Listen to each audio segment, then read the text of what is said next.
Hello. How are you? Meeting you here. This reminds me of the story in Exodus 3 where Moshe was wandering around out in the wilderness. It says in English that he was shepherding the flock of his father-in-law Yitro in the wilderness. And he comes across this burning bush. It was kind of like the intensity of these colors here. And he noticed that the ash, the fire, Aleph Shin, being in conjunction with the bush, Hey, Samik Nun Hey, and something was amiss. And the word in Hebrew is he wanted to see what was going on. Well, that's Mem Dalet Vav Ayin, which actually means scientific. So he wanted to find out scientifically what was going on with this thing that he noticed about this blazing inferno in this bush that wasn't being consumed. So we talked about this. We did a video you might see at erictology.net, filmed it at Shavuot in Ohio, where we were discussing each of the words used in this sentence, that the word wilderness can also mean language, that the word Yitro can also mean he who explores or searches. And it's also the word for hypotenuse.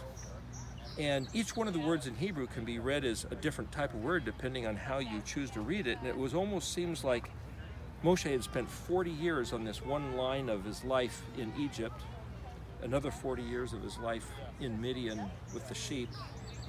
And he was contemplating a bit of disturbance of saying, what is going on with my life? Well, the word Yitro also means hypotenuse, and it's kind of like if you have the x-axis and the y-axis, and you've got some random points along these two lines, and you're trying to find the connection across from the right angle of these two axes would be the hypotenuse. And when he stopped and turned and noticed this anomaly, this burning bush, it says Yahweh noticed that Moshe noticed. In other words, there was this setup hoping, Elohim was hoping that Moshe would take notice and respond. And when he did, say, now I can communicate with him. And it says that a malach, an angel or a messenger, was sent to communicate with Moshe through, or in the midst, the Tok, Tav Vav Kaf, this bush. And yet the word Tav Vav Kaf is the same word that we get for astronomy, or like the peacock tail, or like the arrangement of these incredible flowers where everything was very intentionally designed. This is the Portland Rose Garden, and it was rated, I think someone was saying, the country's best rose garden a couple of years ago. Designed for you to be able to walk up and appreciate each one of these flowers. The things in nature were designed very specifically. The word bush, Samik Nun Hey. Samik is an engineered structure like a mathematical geometry, chemistry, or physics. Nun is this letter which is life, jumping, action.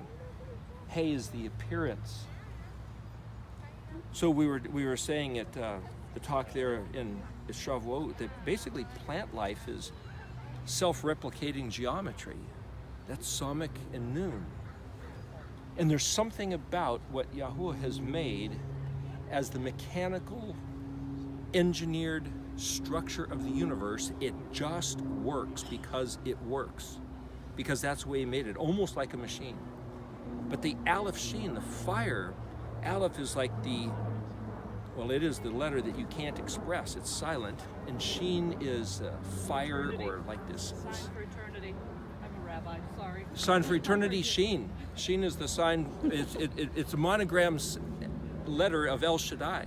Correct, which means almighty. Which means almighty, the one of the provider of all benefits. You got it. So you've got this Torah. So you've got this plan, the plan from the other side of the creation event, the Aleph.